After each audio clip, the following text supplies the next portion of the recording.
Estamos na quarta parte da leitura do Compêndio de Psicanálise de Freud e vamos lá, né?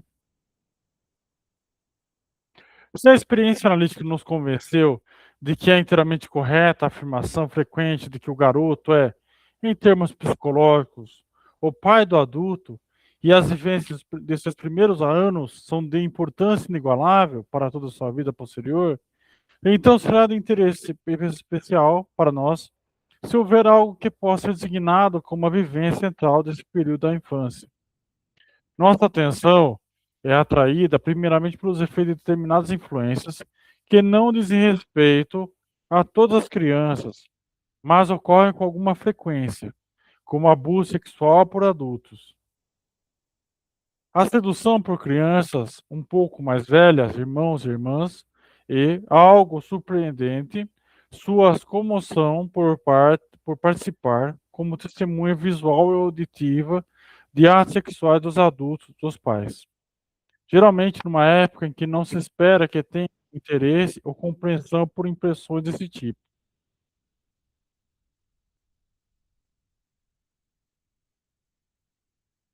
A Cheyenne.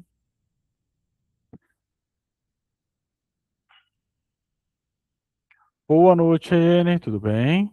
Começamos agora. Oi, boa noite. Desculpa o atraso. Imagina. Geralmente numa época em que não se espera que tenha interesse ou compreensão por impressões desse tipo, nem a capacidade de lembrar-se delas depois. É fácil verificar o quanto a suscetibilidade sexual da criança é despertada por tais vivências e seus próprios impulsos sexuais são impelidos por determinados trilhos que não podem mais abandonar. Com tais impressões, sucumbem à repressão imediatamente ou tão logo buscam retorno como lembrança. Produzem a condução para a compulsão neurótica que depois tornará impossível para o eu controlar a função sexual e provavelmente fará com que ele se afaste permanentemente dela. Essa última reação terá por consequência uma neurose. Não ocorrendo essa, várias perversões se formarão ou haverá completa indisciplina dessa função extraordinariamente importante, não só para a reprodução, mas para toda a configuração da vida. Esses casos podem ser instrutivos, mas nosso interesse cabe, em grau ainda maior, à influência de uma situação pela qual todas as crianças passam e que decorre necessariamente do fator de prolongada dependência e convivência com os pais. Refiro-me ao complexo de Édipo, assim chamado porque seu conteúdo essencial se acha na lenda grega do rei Édipo, que felizmente nos foi preservada na versão de um grande dramaturgo. O herói grego mata o pai e a esposa a mãe. O fato dele realizar isso de modo insciente, pois não sabe que são seus genitores, é um desvio da circunstância analítica, que facilmente compreendemos e que inclusive reconheceremos como necessários.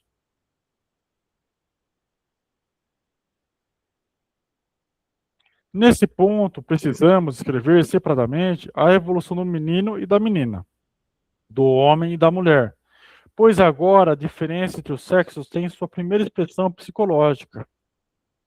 O fato biológico da dualidade do sexo surge à nossa frente como um grande enigma, um elemento derradeiro para o nosso conhecimento, desafiando toda tentativa de referi-lo a algo mais. A psicanálise não contribui em nada para a clarificação desse problema, que evidentemente toca à biologia. Na vida psíquica encontramos apenas reflexos dessa grande antítese, e a interpretação deles é dificultada pelo fato, há muito suspeitado, de que nenhum indivíduo se limita aos modos de reação de um único sexo, mas sempre deixa algum espaço para aqueles do sexo oposto, exatamente como seu corpo traz em si, junto com os órgãos desenvolvidos de um sexo, também os rudimentos do outro, atrofiados e frequentemente inúteis. Para diferenciar entre o masculino e o feminino na psique, servimos-nos de uma equivalência empírica e convencional, que é claramente satisfatória. Chamamos masculino a tudo que é forte e ativo, e feminino a tudo que é fraco e passivo. Esse fato da bissexualidade, também psicológica, complica as nossas investigações e dificulta sua exposição.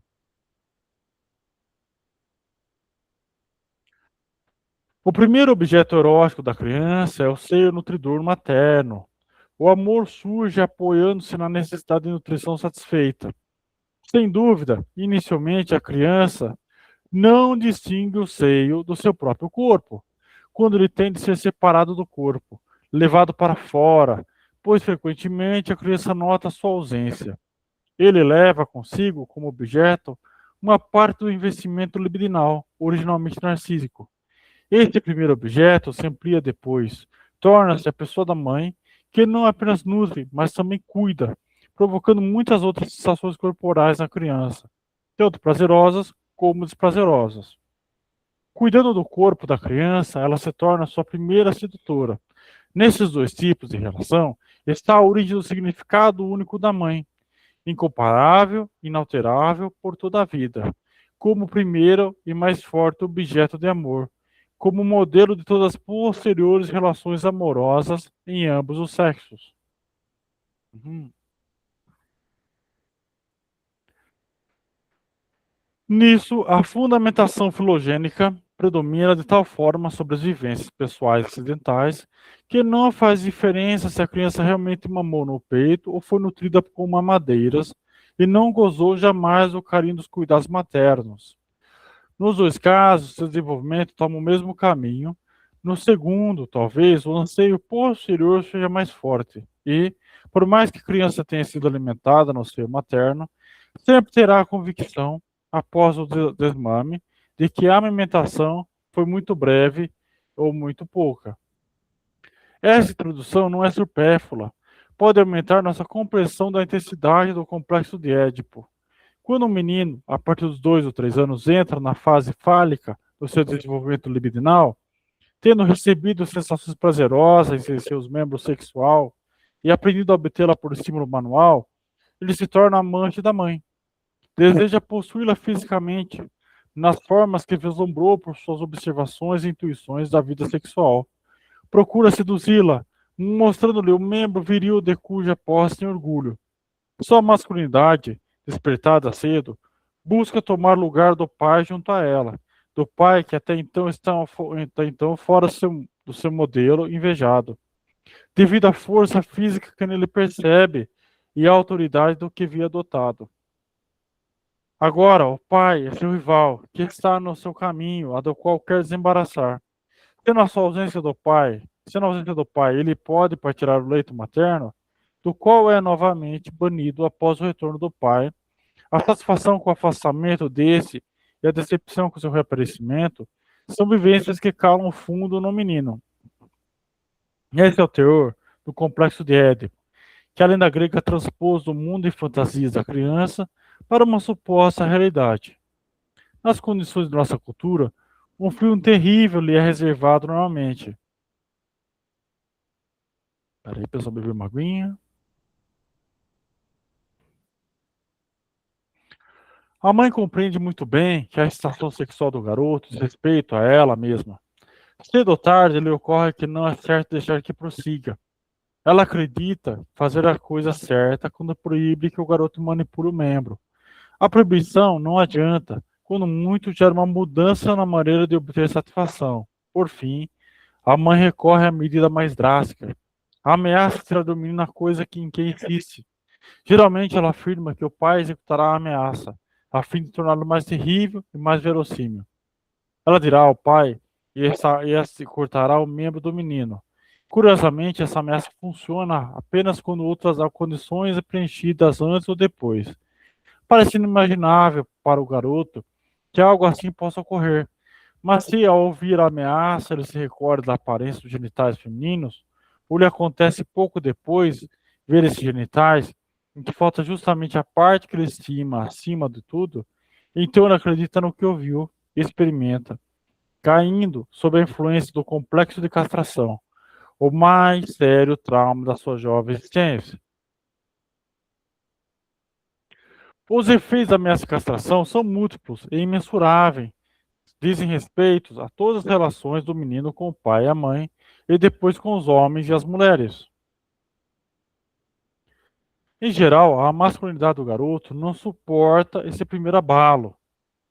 A fim de salvar seu órgão sexual, ele renuncia mais ou menos completamente à posse da mãe. Com frequência, sua vida sexual fica comprometida permanentemente por essa proibição. Se um forte componente feminino, como dizemos, está presente nele, adquire mais força com a intimidação da masculinidade. Ele entra numa atitude passiva ante o pai, a mesma postura que atribui à mãe. É verdade que, devido à ameaça, ele abandonou a masturbação, mas não a atividade fantasiosa que a acompanha. Essa é cultivada mais até do que antes por ser a única forma de satisfação sexual que lhe resta. E em tais fantasias ele ainda se identificará com o pai, mas simultaneamente, e talvez sobretudo, com a mãe. Derivados e produtos modificados dessas primeiras fantasias masturbatórias costumam ingressar em seu eu posterior e vão participar da formação de seu caráter. Além desse encorajamento de sua feminilidade, o medo e o ódio ao pai terão um grande aumento.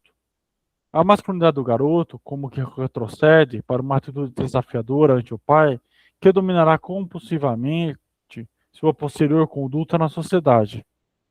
Como resíduo da fixação erótica na mãe, muitas vezes se cria uma excessiva dependência dela, que depois prosseguirá na forma de sujeição às mulheres.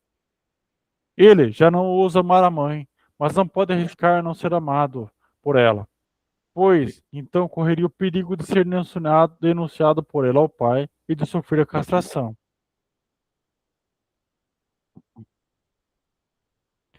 Toda a experiência, com sua precondição e consequência, das quais nossa exposição pôde oferecer apenas algumas, sucumbe a uma repressão extremamente energética e, como admitem as leis do ID inconsciente, todos os impulsos emocionais e reações conflitantes entre si, que foram então ativados, ficam preservados no inconsciente, prontos para perturbar o futuro desenvolvimento do eu após a puberdade. Quando o processo somático da maturação sexual reavivar as antigas fixações libidinais aparentemente superadas, a vida sexual se mostrará inibida, sem unidade, dividida em tendências conflitantes. É certo que nem sempre o impacto da ameaça de castração na nascente vida sexual do menino tem essas consequências temidas. Mais uma vez, dependerá de relações quantitativas à extensão dos danos causados. Todo acontecimento no qual é lícito ver a experiência central da infância, ou o maior problema dos anos iniciais, é a mais poderosa fonte das deficiências futuras. E está esquecido de forma tão radical que sua reconstrução no trabalho analítico depara com enorme descrença por parte do adulto. A rejeição vai ao ponto da pessoa não querer ouvir nenhuma menção do assunto próscrito e ignorar seus mais evidentes indícios numa singular cegueira intelectual.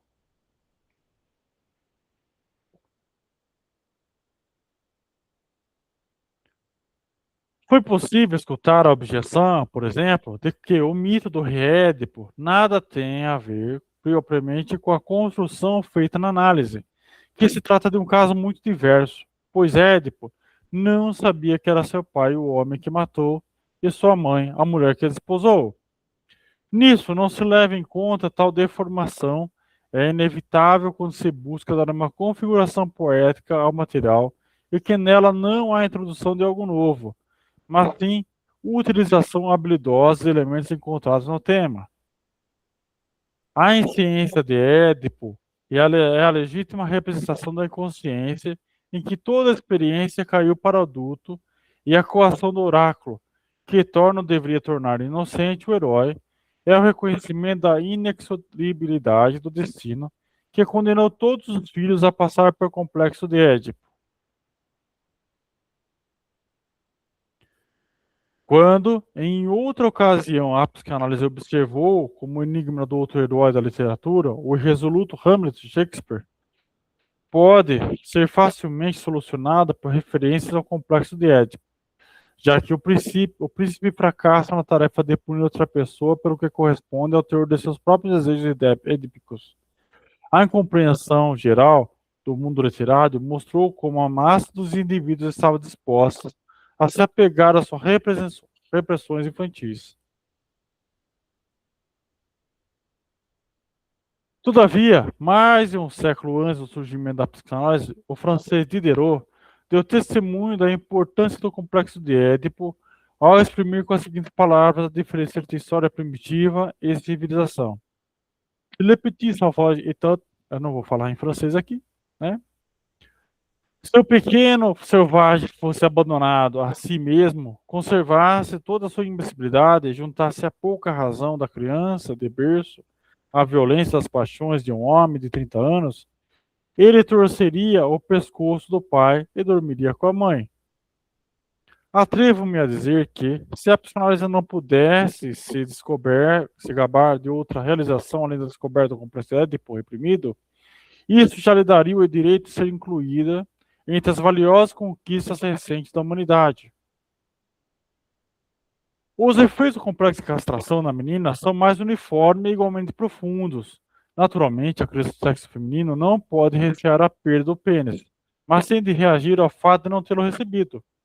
Desde o início, ela inveja os garotos por possuí-los.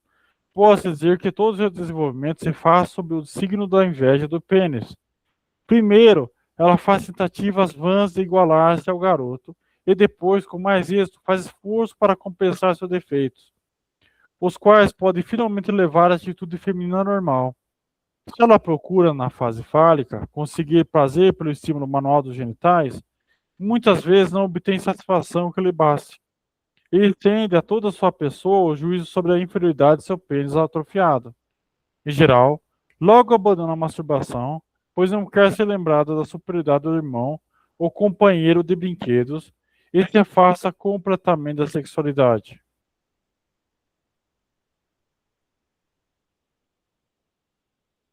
Se a menina persiste no desejo inicial de se tornar um garoto, em caso extremo, terminará como homossexual manifesta. De outro modo, exibirá traços masculinos acentuados em sua vida futura, escolherá um trabalho masculino, etc. O caminho alternativo passa pelo desligamento da mãe que ama, a qual, sob influência da inveja do pênis, não pode perdoar que a tenha enviado ao mundo assim tão mal aparelhada. Ressentida com isso, abandona a mãe e a substitui por outra pessoa como objeto de amor, pelo pai. Quando se perde um objeto de amor, a reação mais próxima é identificar-se com ele, como que substituí-lo a partir de dentro mediante a identificação. Esse mecanismo vem agora em auxílio da garota. A identificação com a mãe pode substituir a ligação com a mãe. A filhinha se põe no lugar da mãe, como sempre fez em suas brincadeiras. Quer substituí-la junto ao pai e passa a odiar a mãe que antes amava, com dupla motivação, por ciúme e por sentir-se ofendida pelo pênis que lhe foi recusado. Sua nova relação com o pai talvez contenha inicialmente o desejo de dispor do pênis do pai, mas culmina em outro desejo, ganhar dele um filho de presente. O desejo de ter um filho assumiu o lugar do desejo do pênis, ou pelo menos se desdobrou a partir dele. É interessante que a relação entre o complexo de Édipo e o complexo de castração tenha se configurado tão diversamente na mulher e no homem, de maneira oposta. Na verdade, nesse último, como vimos, a ameaça de castração põe fim ao complexo de Édipo. Na mulher, verificamos, ao contrário, que a falta do pênis tem o efeito de empurrá-la para o seu complexo de Édipo. A mulher não é muito prejudicada quando permanece em sua postura edípica feminina. Foi sugerido para esse nome complexo de Electra. Ela escolherá o marido conforme característica do pai e estará disposta a reconhecer sua autoridade. Seu anseio de possuir um pênis que é insaciável, na verdade, pode chegar à satisfação se ela conseguir ampliar o amor ao órgão e torná-lo amor ao seu portador, como sucedeu antes, quando progrediu o seio da mãe à pessoa da mãe.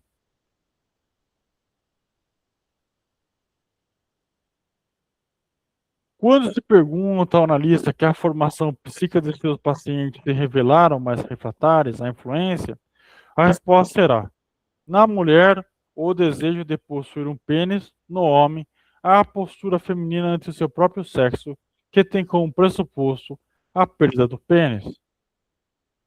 Parte 3, o ganho teórico. 8, o aparelho psíquico e o mundo exterior. Tá tudo em ordem aí? Tudo tranquilo? Alguma dúvida? Quer falar alguma coisa? De vez em quando está falhando o áudio. Aí eu estou perdendo, mas assim, bem rápido. Mas eu Ah, perco a leitura, uma parte da leitura. Eu não sei o ixi, que é.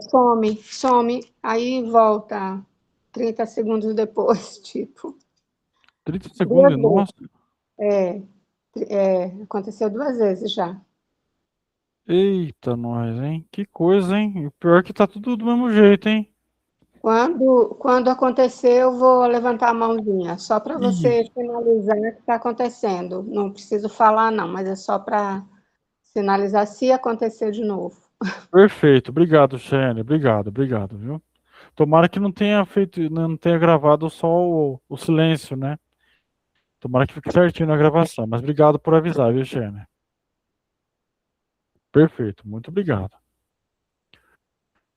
8, o aparelho psíquico e o mundo exterior.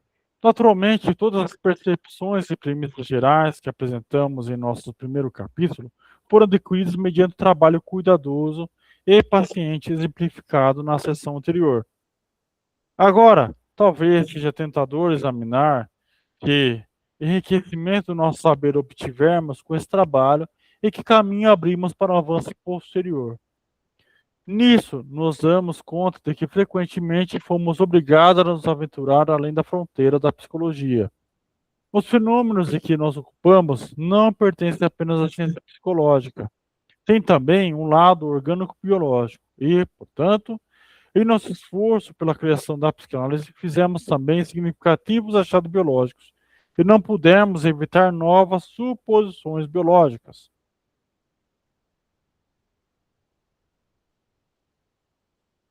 Mas fiquemos na psicologia por enquanto.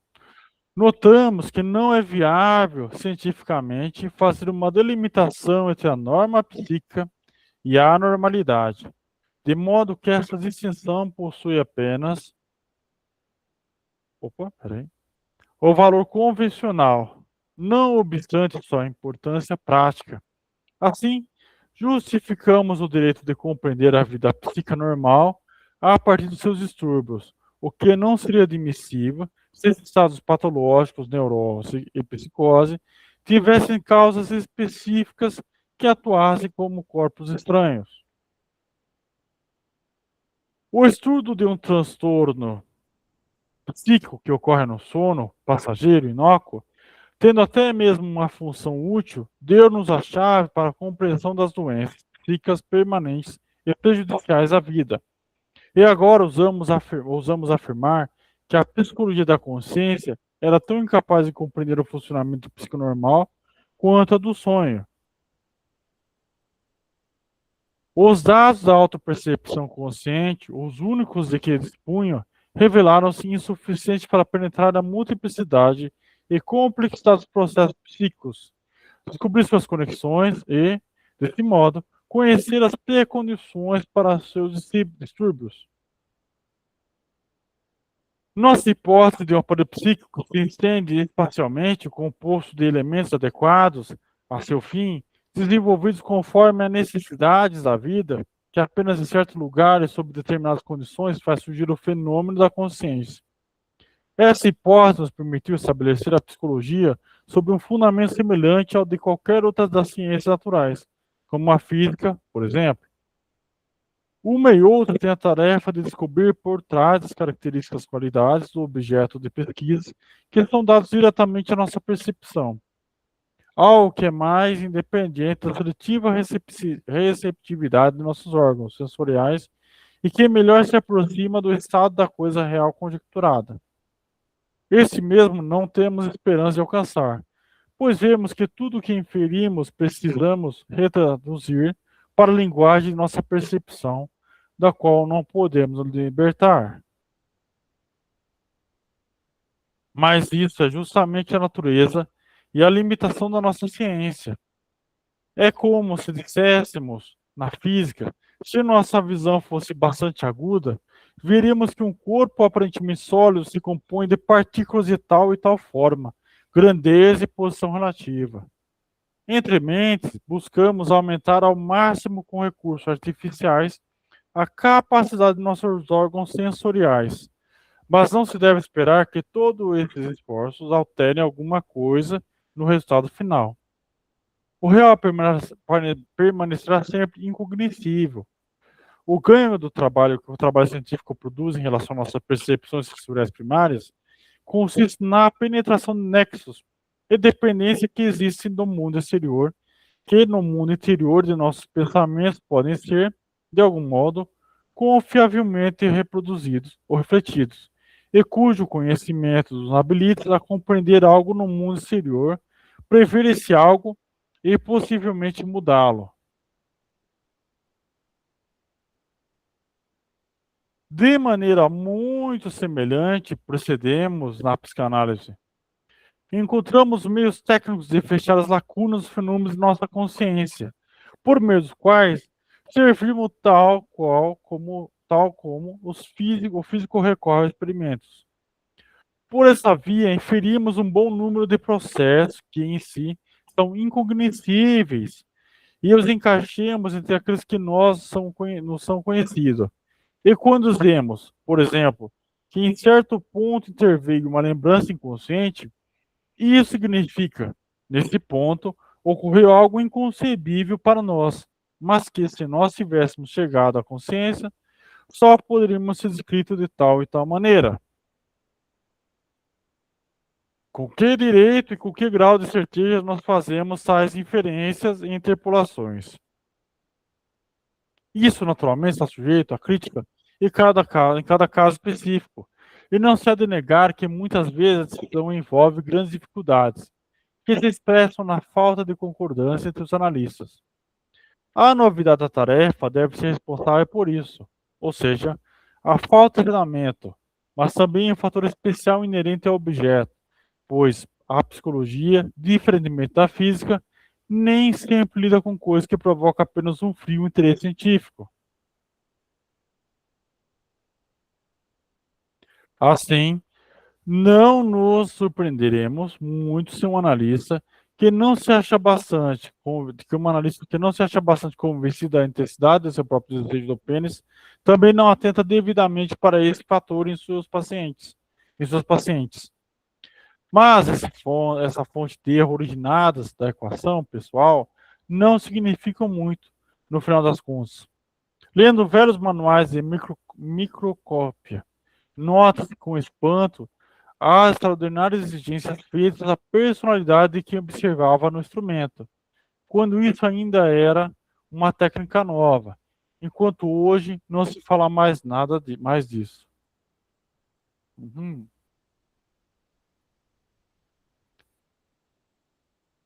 Não podemos nos colocar a tarefa de esboçar aqui um quadro complexo do aparelho psíquico e de suas atividades. E nisso também nos impediria o fato de que a psicanálise ainda não teve tempo para estudar todas as funções igualmente. Por isso, nos contentamos com uma recapitulação detalhada de que foi exposto na sessão introdutória.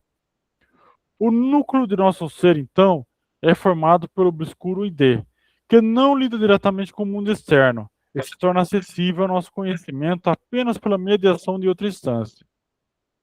Olha que legal. Nesse ID agem os instintos orgânicos, que são compostos de mesclas de duas forças primordiais, Eros e destrutividade. Em proporções variáveis, eles se diferenciam um dos outros, por sua relação com os órgãos ou sistema de órgãos. Esses instintos visam tão somente a satisfação, que se espera obter de certas alterações nos órgãos com auxílio de objetos do mundo exterior. Mas a satisfação imediata é inconsiderada, tal como pede o ID. Levaria frequentemente a conflitos perigosos com o mundo externo e a extinção.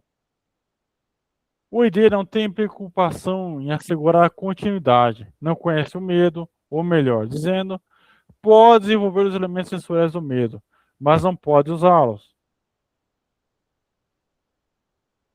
Os processos possíveis nos entre os elementos psíquicos supostos no ID, processo primário, diferem amplamente daqueles que nos são conhecidos através da percepção consciente em nossa vida intelectual e afetiva. E, para eles, não valem restrições críticas à lógica, que rejeita e procura desfazer parte deles como sendo inadmissível. O ID separado do mundo exterior tem seu próprio mundo de percepção. Sente com extraordinária agudeza determinadas mudanças em seu interior, sobretudo oscilações da atenção de suas necessidades instintuais, que se tornam conscientes sobre a forma de sensações na série de prazer e desprazer. Vamos lá.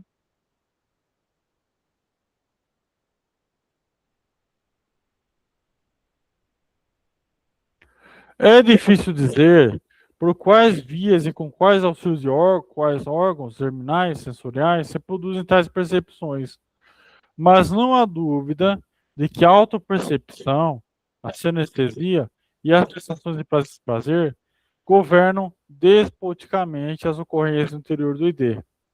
Esse obedece ao inexorável princípio do prazer, mas não só ele. Parece que a atividade das outras instâncias psíquicas consegue apenas modificar o princípio do prazer, sem anulá-lo. E uma questão de relevância teórica, ainda não respondida atualmente, é a de como e quando se obtém a superação do princípio de prazer. A consideração de que o princípio de prazer exige a redução, talvez, no fundo, a extinção das tensões das necessidades. Nirvana leva as relações ainda não abordadas do princípio do prazer com as duas forças primordiais, Eros e instinto de morte. A outra instância psíquica, a que acreditamos conhecer melhor, a na qual nós reconhecemos mais, é assim chamado eu. Desenvolveu-se a partir da camada cortical do ID, que, sendo adaptada para receber e conter estímulos, acha-se em contato direto com o mundo externo, a realidade. Partindo da percepção consciente, submeteu a sua influência às áreas de cada vez maiores e camadas cada vez mais profundas do ID, mostrando na firme dependência do mundo exterior a marca indelével de sua origem, mais ou menos como Made in Germany. Sua realização psicológica consiste em elevar a um nível dinâmico superior às ocorrências no ID, convertendo, digamos, a energia livremente móvel em energia vinculada, tal como corresponde ao estado pré-consciente. Sua realização construtiva consiste em interpor entre a reivindicação institucional e o ato de satisfação, a atividade do pensamento, que, orientando-se no presente, aproveitando experiências passadas, busca, por meio de ensaios, calcular o êxito do empreendimento visado. Desse modo, o eu decide se a tentativa de satisfação deve ser efetuada ou adiada, ou se a reivindicação do instinto não deve ser suprimida como perigosa. Princípio da realidade.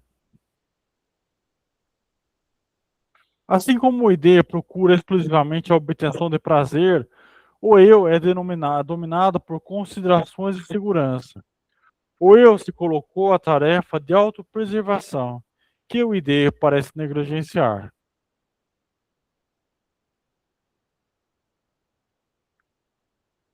Ele utiliza as sensações de medo como um sinal que mostra os perigos ameaçadores de sua integridade, dado que os traços menêmicos podem se tornar conscientes como as percepções, sobretudo por sua associação com resíduos da fala. Há a possibilidade de uma confusão que levaria ao conhecimento errôneo da realidade. O eu se guarda dessa confusão instituindo a prova da realidade, que no sonho pode não se realizar. segundo a condição do sono, procurando se afirmar no ambiente de poderosas forças mecânicas, o eu é ameaçado por perigos que vêm sobretudo da realidade externa. Mas não apenas lá. O próprio ID é uma fonte de perigo também. E isso pois por dois diferentes motivos. Primeiro, forças espirituais muito grandes podem afetar o eu de modo semelhante aos estímulos muito grandes do mundo exterior. Olha que legal. É certo que não pode aniquilá-lo, mas talvez destrua a organização dinâmica que lhe é própria, transformando novamente o eu em parte do ID. Em segundo lugar, a experiência pode haver ensinado ao eu que a satisfação de uma demanda espiritual que não é intolerável em si envolveria perigos no mundo exterior, de modo que tal espécie de exigência espiritual se torna ela mesma um perigo. Portanto, o eu luta em duas frentes. Tem que defender sua existência contra o mundo exterior, que o ameaça com aniquilação, e contra o mundo interior, demasiado exigente. Emprega os mesmos métodos de defesa contra os dois, mas a proteção contra o inimigo interno é particularmente inadequada. Devido à identidade original e à íntima convivência, dificilmente consegue escapar aos perigos internos. Eles permanecem como ameaças, ainda que sejam temporariamente contidos. Vimos que o eu fraco e incompleto da primeira época da infância é duradouramente afetado pelos esforços que é aqui submetido para se defender dos perigos inerentes a esse período da vida.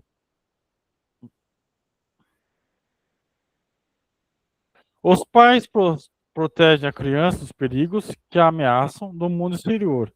Ela paga por essa segurança com medo da perda do amor, a qual a exporia totalmente a esses perigos.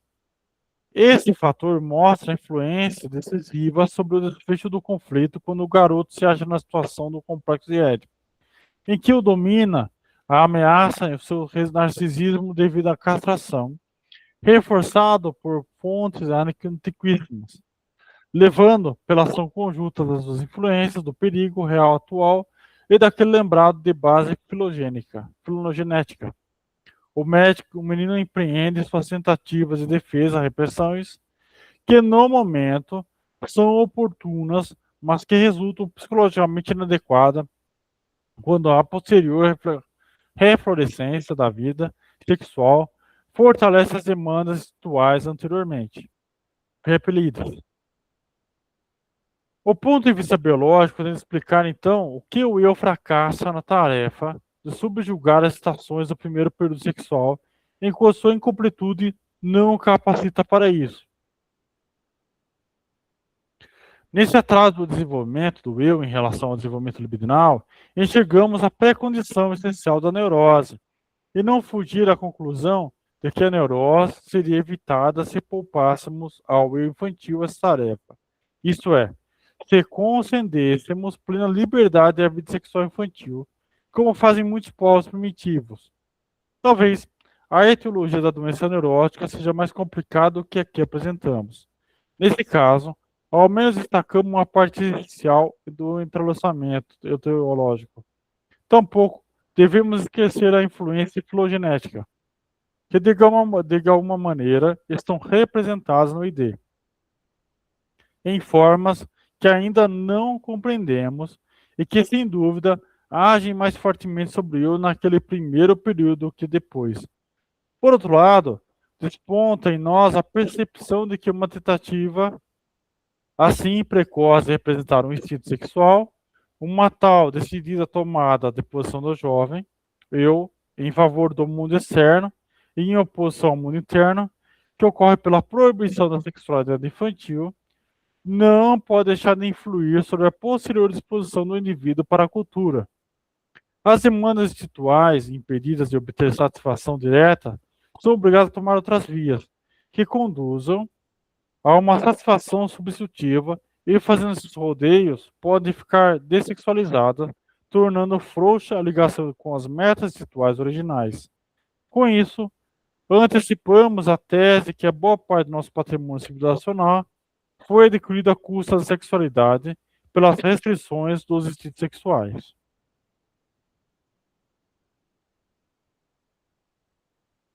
Se até agora sempre tivemos de enfatizar que o eu deve sua origem assim, como suas principais características adquiridas, a relação com o mundo real externo, então estamos preparados para supor que o estado patológico do eu, nos quais eles mais se aproximam novamente do ID, se baseiam na suspensão ou afrouxamento dessa relação com o mundo exterior. Combina muito bem com isso o que a experiência clínica nos ensina, que um ensejo para a irrupção de uma psicose é a realidade haver se tornado insuportavelmente dolorosa ou os instintos haverem recebido um extraordinário fortalecimento, coisa que tem o mesmo efeito, dadas as exigências rivais que o ID e o mundo externo fazem ao eu.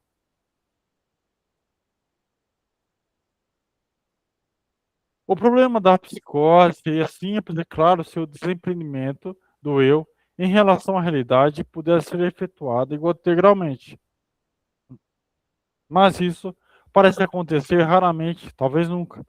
Mesmo em estados muito distanciados da realidade do mundo externo, como da confusão alucinatória, amnesia, temos a informação dada pelo paciente após seu restabelecimento de que num canto de sua alma, usando as palavras deles, escondia-se uma pessoa normal que via passar à sua frente como um observador desinteressado, todo alvoroço da doença. Não sei se cabe admitir que geralmente é assim, mas posso relatar coisas semelhantes sobre outras psicoses menos tempestuosas. Lembro-me um caso de paranoia crônica, em que, após cada ataque de ciúmes, um sonho trazia ao conhecimento do analista o quadro correto, isento de delírio de que havia acontecido. Disso resultou um contraste interessante. Enquanto geralmente descobrimos pelos sonhos de um neurótico o ciúme desconhecido em sua vida, desperta, no caso desse psicótico, o delírio vigente durante o dia foi corrigido pelo sonho. Provavelmente podemos presumir, como sendo de validade geral, que o que houve em todos esses casos foi uma cisão psíquica. Formaram-se duas atitudes psíquicas em vez de uma só. Uma que leva em conta a realidade, a normal, e a outra que, sob influência dos instintos, desprende ao eu da realidade. As duas coexistem. O resultado depende da força relativa de cada uma. Se a última ou se torna mais forte, temos a precondição para a psicose, invertendo essa relação a uma aparente cura de delírio. Na verdade, ele apenas recuou para o inconsciente, assim como também deduzimos por números observações que o delírio se achava pronto havia muito antes de se manifestar. O modo de ver que postula a existência de uma cisão do eu em todas as psicoses não merecia tanta atenção se não se revelasse pertinente para outros estados mais semelhantes às neuroses. E, por fim, para elas mesmas. Disso me convenci primeiramente no caso dos fetichismos, essa normalidade, que podemos incluir entre as perversões, baseia-se, como sabemos, no fato de o paciente, quase sempre homem, não reconhecer a ausência de pênis da mulher, algo que lhe é desagradável, como evidência da possibilidade de sua própria castração.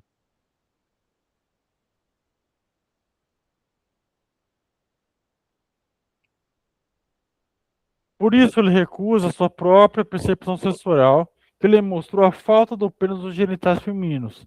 Ele já tem a convicção oposta. Mas a percepção recusada não deixa de ter alguma influência, pois ela não tem a coragem de afirmar que viu realmente um pênis. Em vez disso, ele toma outra coisa. Uma parte do corpo, ou objeto, ele atribui o papel do pênis que não quer dispensar. Geralmente é algo que realmente chegou ao ver os genitais femininos ou que se preste sucedâneo simbólico do pênis. Ora, não seria correto denominar cisão do eu esse processo que se dá na formação do fetiche? Trata-se de uma formação de compromisso mediante deslocamento, tal como nós nos é conhecido os sonhos. Mas nossas observações nos mostram mais.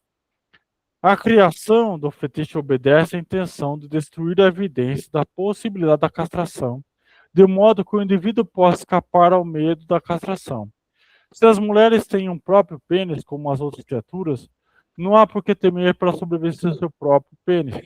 Mas encontramos fetichistas que desenvolveram a mesma angústia da castração que os não fetichistas e que a ela reagem da mesma forma. Duas premissas opostas exprimem no seu comportamento.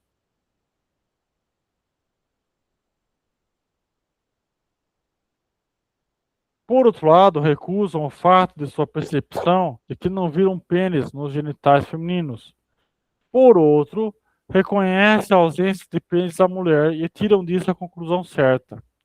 As duas atitudes existem lado a lado, pela vida inteira, e não se influenciam mutuamente. Isso é o que podemos denominar uma cisão do eu. Esse fato nos permite compreender como muitas vezes o fetichismo se forma apenas parcialmente, não governa de maneira exclusiva, exclusiva a escolha de objeto, deixando espaço para uma medida maior ou menor da conduta sexual normal.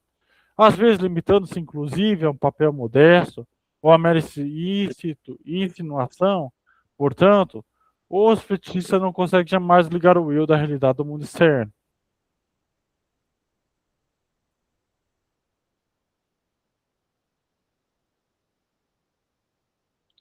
Não se deve crer que o fetichismo representa um caso excepcional no tocante à cisão do eu. Ele é apenas um objeto de estudo particularmente propício nesse caso. Retomemos a afirmação de que o infantil, sob o domínio do mundo real, lida com demandas instintuais, desagradáveis, mediante as assim chamadas repressões. Agora, acrescentamos a ela a constatação do que o eu, no mesmo período da vida, frequentemente se vê na situação de rechaçar uma pretensão no mundo externo, sentida como dolorosa. O que sucede pela recusa das percepções que lhe dão conhecimento dessas exigências da realidade. Tais recusas acontecem com muita frequência, não só em fetiches e, sempre, que podemos estudá-las, revelam-se meias medidas, tentativas incompletas de desprender-se da realidade. A cada vez, a rejeição é completamente complementada por um reconhecimento. Sempre nascem duas atitudes opostas, independentes entre si, que produzem a fato da visão do eu. Mais uma vez, o resultado depende de qual das duas pode se alcançar a maior intensidade de energia psíquica. Bom, pessoal, hoje a gente fica por aqui, tá bom? Queria agradecer. Tem alguma dúvida, Shane? Tudo em ordem, tudo tranquilo?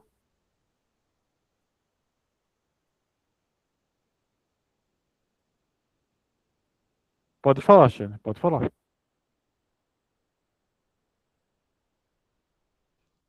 Acabou de acontecer duas vezes mais. Eu não Nossa. sei, talvez seja o meu aqui, porque Ah, se você não está percebendo que ele faz um barulhinho e aí, inclusive, apaga o texto. Pode apaga o ser texto. de novo. É, Ixi. aparece só os participantes, Hum. mas não fala, não mostra aquele avisozinho que eu estou offline. Então, Ah, não pode ser o meu. E aí eu não isso. escuto e some a telinha com o texto, enfim. Aconteceu agora e Poxa. aconteceu um pouco antes também, mas tudo bem. Pode ser o meu, porque o meu está caindo, está ficando offline hoje, aconteceu algumas vezes. Ah, Então, mas não indica que você está offline, mas eu estou só. Aí na hora da gravação a gente vai ver lá como é que está o som. exatamente. Você ficou com alguma dúvida do relação ao texto? Do texto tá legal? Não, tá tudo certo. São uma das minhas broncas com relação a Freud, né? Aliás, os homens do tempo dele, né, que tinham essa visão super exclusivista a respeito distorcida, né, a respeito do conceito da sexualidade, a Uhum. partir somente da perspectiva masculina e a exaltação, assim, assoberbada sobre o pênis, e tudo construído em cima disso, e etc. E ninguém, e ficou muito tempo, né? A cultura ficou muitas décadas ignorando o clítoris. Uhum. Na verdade, não é um órgão reprodutivo, como é o pênis, é um órgão apenas para o orgasmo feminino e que aparentemente somente as fêmeas humanas têm. E Freud desconhecia, ignorava a existência do clítoris, né? Isso foi acontecer, esse conhecimento foi acontecer um pouco depois. E o conceito de histeria vem a respeito disso, né? A questão, foi tudo montado a questão, em cima da questão da inveja do pênis, do atrofiamento, que a mulher é um ser defeituoso, um homem atrofiado, e etc, etc. É uma Uhum. das minhas broncas, mas o texto é muito bom, teve partes que eu não li ainda, mas eu vou rever essa aula, e aí? Ótimo. Sim, sim, eu entendo suas críticas. E não é só você que faz essas críticas, tá?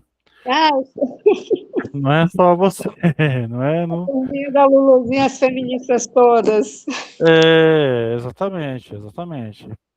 Porém, a gente também tem que lembrar que ele foi o primeiro a abrir o espaço para mulheres falar, né? Aí, falhou de novo. Falhou de novo? Aí, falhou agora de novo. Eita, Você ouviu eu falando? Falhou de novo, mas eu não te ouvia. eu vi. Eita. É, o que eu vou repetir então, o que eu falei. Porém, ele foi o primeiro. Você ouviu a Ele, parte? eu vi a questão. Não, eu reconheço assim a importância do que Freud trouxe na questão Uhum, de todo esse aspecto das marcas da infância, do que ficou na infância, dos uhum, complexos, né, de que existe, de fato, o complexo de Édipo, de Electra, que uhum, isso ajuda a compreender várias situações da infância e do tipo de educação que tinha, e que realmente a nossa cultura ela foi pautada em cima de uma construção de expressão sexual, mas uma expressão internada, né?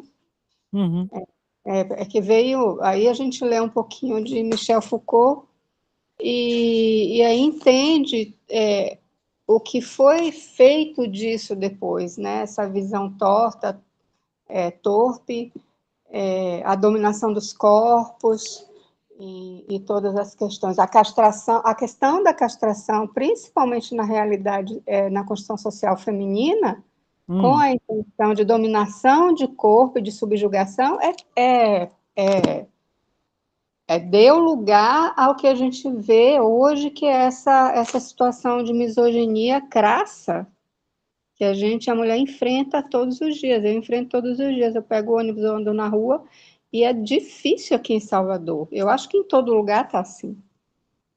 Porque, tipo, virou lugar comum. Você pode passar a mão numa mulher, ofender, agredir, e tá tudo bem, não vai acontecer nada. Então, isso agora é resultado do início dessa construção que Freud também, e os conceitos dele também fizeram parte, não só os dele, mas de toda aquela geração que foi pautada em cima de uma visão exclusiva masculina, que uhum, faltou o valor do feminino, porque, assim, tudo bem, como é a questão fálica, né, toda uma cultura fálica, ela tem o seu lugar, mas não uhum, é o principal lugar. Né? Acho que a grande falha da nossa sociedade é essa hipervalorização dominante do falo. Não sobra espaço para mais nada. uhum, Aí a gente agora está tendo que colher os frutos disso aí, tá? Tá complicado. uhum. Entendi. Sim, sim, é justo, é justo. É uma crítica justa. A Não, gente faz o que pode, né? Dentro do que. É muita coisa que precisa melhorar, mas Como eu falei para você, eu vou estudar o Dr. Freud para mim poder para ver o que a gente pode fazer de melhor na reformulação dos nossos futuros seres humanos que estão aí esperando uma didática eficiente para a vida, porque a didática que existe hoje ela é para a morte. A educação, todos os valores é absurdamente falido. Todos? Quase todos. Obrigado. 90% dos valores hoje E, são baseados numa cultura machista, numa religião fálica, numa religião bélica, num conceito moral de dominação. É terrível. É terrível. Aí você vai para o budismo e vai para a religião de raiz africana, você vê que existe uma outra realidade, né? Religiões orientais ocidentais, mas mesmo assim ainda tem a influência do machismo. Eu sou radical, viu? percebi. Não tão quanto umas amigas minhas, mas a gente tem que mudar muita coisa aí, porque senão o destino será o fim da humanidade mesmo. Uhum. A gente está, né? O louco lá, do maluco lá, que acha que o penizinho deles, de lá, americano, first, é melhor do que qualquer coisa outra que possa existir. É uma Uhum. questão, a questão bélica é uma questão fálica. A raiz disso aí é uma questão fálica. Não sei. É, vamos cavando para ver. Vamos ver se é ou não é. Às vezes não. Porque você tem que lembrar também uma coisa, Tiane, que mesmo as questões bélicas, elas também trazem paz. Amigo, mas isso é uma perspectiva, dentro de uma perspectiva de dominação. Não sei, mas talvez não haja outras formas. Existe sim outras formas, Quais outras formas? já houver o respeito. Uhum. E que o cara vai entrar na Ucrânia, ele só está entrando na Ucrânia para roubar, para ter mais poder. O que é isso? Hum, O que é o poder bélico? É o poder fálico. No resumo do resumo do resumo, é isso. tá bom, então. Tá bom. Mas, assim, para a gente conseguir uma cultura de paz, que não haja a guerra, porque o pessoal fala, sempre houve a guerra, né? Os Uhum. homens primitivos faziam guerra, sim, faziam guerra de território, por alimento, por comida. Mas quando existiam... você já ouviu falar de Campbell Joseph? Sim, Joseph Campbell. Eu amo, acho ele maravilhoso. Ele tem algumas publicações e tem alguns companheiros de... Falhou seu microfone, Chayane. Chayane. Ixi. essa lembrança do Marley, como as sociedades antigas, não é que bom, isso aí é uma discussão Sim.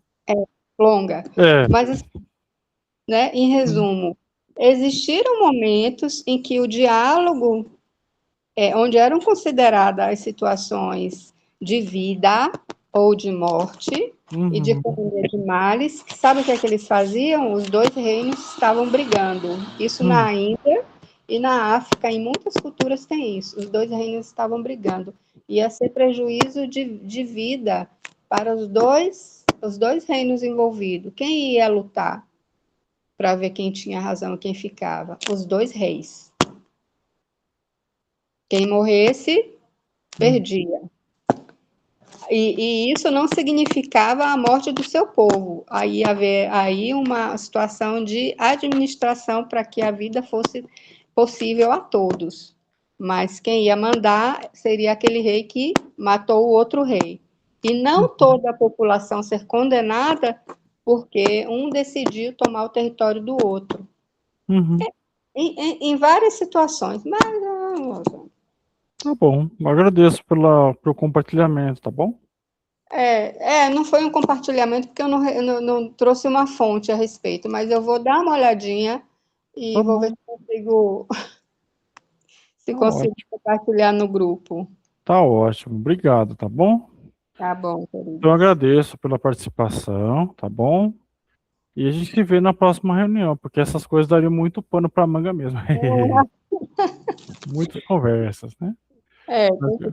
Tem que ver aí um espaço para isso, porque é muito assunto e tem muita gente, muito pesquisador do passado que foi apagado, pesquisadora, histórias que foram apagadas que estão vindo à tona agora, né? Uhum. Então, as fontes, né? São as fontes. Aí a gente tem que se embasar nisso, que senão não é ciência, né? Mas obrigada, professor, adorei a aula. Ok, tranquilo. Obrigadão, até mais. Até semana que vem. Tá Até mais. bom, então. Tchau, tchau. Para Tchau, gravar. tchau.